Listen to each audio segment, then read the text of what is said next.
حضرت جناب سیدنا عبداللہ بن ابی اوفی رضی اللہ تعالیٰ عنہ ایک صحابی ہیں، فرماتے میں حضور کی کریم بارگاہ میں بیٹھا تھا۔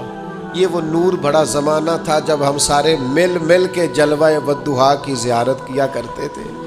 فرماتے کریم ہمیں نواز رہے تھے، چاروں جانب نور پھیلا ہوا تھا۔ اچانک ایک بچہ آیا، السلام علیکم کے بعد اس نے کہا یا رسول اللہ صلی اللہ علیہ وسلم میں یتیم ہوں، میری والدہ ہے، میری بہن ہے۔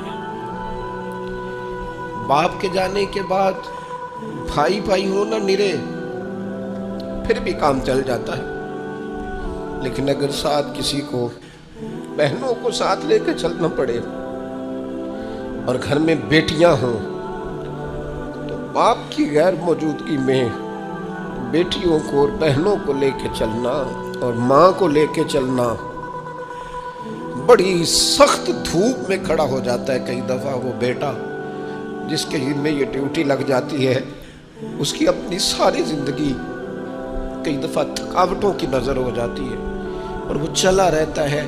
بچپن رہتا ہی نہیں، جوانی رہتی نہیں، ڈائریکٹ بڑھاپے آتے دیکھے ہیں میں نے لوگوں پر۔ اس نے آ کے عرض کی حضور یتیم ہوں اور والد چلے گئے ہیں، والدہ ہے، بہن ہے، ہم تینوں بھوکے ہیں کل سے گھر میں۔ تو میری اماں نے کہا جا کے مدینے والے محبوب کی بارگاہ میں عرض کر۔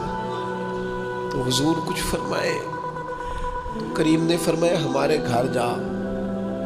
حضور نے اپنے کاشانہ نور پہ بھیجا، واپس آئے تو 21 کھجوریں لے کے آئے۔ کہا حضور جن ام المومنین کی خدمت میں آپ نے بھیجا تھا، ہماری اماں نے کہا ہے ہمارے گھر میں یہ 21 کھجوریں ہیں، پر وہ تھی بڑی برکت والی۔ حضور نے اس پر دعا فرمائی اور برکت والی کھجوریں دے کے کہا 7 تیری ہیں، 7 تیری بہن کی ہیں، 7 تیری اماں کی ہیں۔ یہ بانٹ کے دی۔ حضور تو کسی کو 1 کلو دے دیں تو وہ کہتا ہے میں کئی سالوں کھاتا رہا ہوں، ختم نہیں ہوئی۔ میرے کریم سے کر قطرہ کسی بہن ماں۔ حضرت عبداللہ فرماتے وہ 21 کھجوریں لے کے اتنا خوش تھا، گویا اتنا راضی تھا کہ اس کا انداز ہی نرالا تھا۔ اسے پتا تھا نا کہ حضور کی بارگاہ سے 21 مل گئی ہیں، یہ اگر چلتی رہیں تو یہ تو قیامت تک ختم نہ ہونے والی بات۔ مجھے لگتا ہے اس کا ذوق یہی تھا کہ یہ قیامت تک ختم، نے زبان سے تو نہیں کہا پر ذوق یہی رکھتے تھے حضور کے صحابہ۔ کہتے ہیں وہ جب کھجوریں لے کے جا رہا تھا نا تو حضرت معاذ ابن جبل اٹھے اور اس بچے کے سر پہ ہاتھ پھیرا، پیار کیا، بچہ چلا گیا۔ نبی کریم نے حضرت معاذ ابن جبل کو بلا لیا، فرمایا یہ کیا کیا ہے؟ عرض کی حضور بس میرا دل کرتا تھا، میں نے بچے سے پیار کیا ہے۔ آپ نے فرمایا پتہ تمہیں اجر کتنا ملا ہے؟ پتہ ہے تمہیں؟ رسول اللہ فرمائیے۔ فرمایا تم نے یتیم کے سر پہ ہاتھ پھیرا ہے نا، 1 بال کے بدلے اللہ نے تمہارا 1 گناہ معاف کیا، 1 نیکی دی ہے، 1 درجہ بلند کیا۔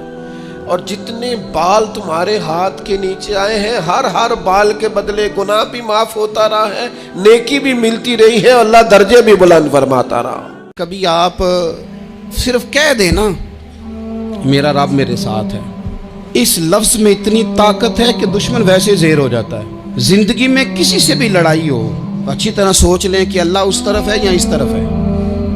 اگر آپ زیادتی پہ ہیں تو پھر رب مظلوم کی جانب ہے۔ اگر اللہ کی مدد آپ کے ساتھ ہے تو دنیا کی کوئی طاقت آپ کو گرا نہیں سکتی۔ اور اگر آپ مظلوم کے مقابلے میں ظالم بن کے آپ کھڑے ہو گئے ہیں اور آپ نے رویہ وہ اختیار کیا ہے کہ جس میں مدد نہیں آئے گی، تو پھر یاد رکھ لیں کہ آپ کوئی بھی ہیں، کہاں بھی ہیں، آپ کمزور ہیں۔ طاقتور تھے ابتدائے اسلام میں، ظاہری طاقت تھی کفار مکہ کے پاس، وہ ڈنڈوں سے مارتے تھے غریبوں کو، ان کے ہاتھوں میں ڈنڈے تھے، پر خدائی طاقت ان مظلوموں کے ساتھ تھی۔ صاحب زرقانی نے لکھا ہے حضرت زنیرہ رضی اللہ تعالیٰ عنہ ایک لونڈی ہے، غریب ہے، ماڑے دا کی کام محمد نس جانا یا رونا، غریب سادی بی بی اور لونڈی کنیزہ ایک مشرک کی کنیزہ تھی، انہوں نے کلمہ پڑھ لیا، وہ ڈنڈوں سے مارتا، دروں سے مارتا، تکلیف دیتا۔ حضرت زنیرہ رضی اللہ تعالیٰ عنہ کو اتنا مارا۔ اب آپ ایک اور پہلو پر بھی غور کریں، مار بھی پڑ رہی ہے پر خدا ادھر ہی ہے، اللہ کی مدد ادھر ہی ہے۔ رب کہتا ہے کہ پہلے تو صبر کرنا، ان اللہ مع الصابرین، تو صبر کرے گا تو پھر رب کی معیت ملے گی، ذرا ٹھہرنا، تو تھوڑا ڈٹنا۔ ان الذین قالوا ربنا اللہ ثم استقاموا تتنزل علیہم الملائکہ، تو کہے اللہ میرا رب ہے، پھر تو پہلے ڈٹ، پہلے تو نے ڈٹنا ہے۔ ثم استقاموا، جو ڈٹ گیا، تتنزل علیہم الملائکہ، ڈٹنے والے کے لیے مدد آتی، پہلے تھوڑا ٹھہرنا پڑتا ہے۔ داتا صاحب فرماتے ہیں جب تک نبی پاک علیہ السلام نے اعلان نبوت نہیں نہ فرمایا تھا، اس وقت تک صادق بھی کہتے تھے، امین بھی کہتے تھے، صلہ رحمی کرنے والا بھی کہتے تھے یہ تو غریبوں کا بوجھ اٹھاتے ہیں۔ جتنی دیر تک رسول پاک علیہ الصلوۃ والسلام نے لا الہ الا اللہ کی دعوت نہیں دی تھی، اتنی دیر تک کہتے تھے ان جیسا کوئی نہیں، شرافت، نفاست، پرہیزگاری ہر چیز ہے۔ جس دن حضور نے فرمایا کہ تمہارے بت جھوٹے ہیں، تمہارے نظریات ٹھیک نہیں ہیں، تمہیں بدلنا چاہیے، داتا صاحب لکھتے ہیں جس دن کہا کہ تمہارا یہ رویہ ٹھیک نہیں ہے، وہ جو صادق تھے انہی کو معاذ اللہ جادوگر کہنا شروع کر دیا، جن کو کل تک امین کہتے تھے انہی کو شاعر کہنا شروع کر دیا، جن کو کل تک آنکھوں کا تارا سمجھتے تھے ان کے خلاف تلواریں اٹھا لی۔ آپ یقین کریں دین کا کوئی کام آپ نہ کریں، آج بھی آپ فقیر مان جائیں، درویش، موٹی سی چادر اوپر اوڑے، تسبیح لے لے، کونے میں بیٹھ جائیں، حضرت صاحب کچھ نہیں کرتے جی، کوئی دین کا کام آپ نہ کریں، کونے میں بیٹھے جی بڑا فرشتہ آدمی ہے، کسی کو کچھ نہیں کہتا، آپ صوفی مشہور ہے پوری دنیا میں، لیکن اگر آپ کہتے ہیں کوئی تعلیمی کام کرنا ہے، آپ کو کوئی تبلیغی کام کرنا ہے، سوسائٹی میں آپ کو کوئی کردار ادا کرنا، آپ کو معاشرے میں کسی فکر کو پروان چڑھانا ہے، تو آپ کے لیے 100 باتیں، ہزار قسم کے تانے، لیکن نہ بچا کے تو رکھ اسے، تیرا آئینہ ہے وہ آئینہ۔ اقبال کہتے ہیں تو اپنے شیشے کو اتنا بچا کے کیوں رکھتا ہے؟ نہ بچا کے تو رکھ اسے، تیرا آئینہ ہے وہ آئینہ، شکستہ ہو تو عزیز تر ہے نگاہ آئینہ ساز میں۔ داتا صاحب نے لکھا ہے کشف المحجوب میں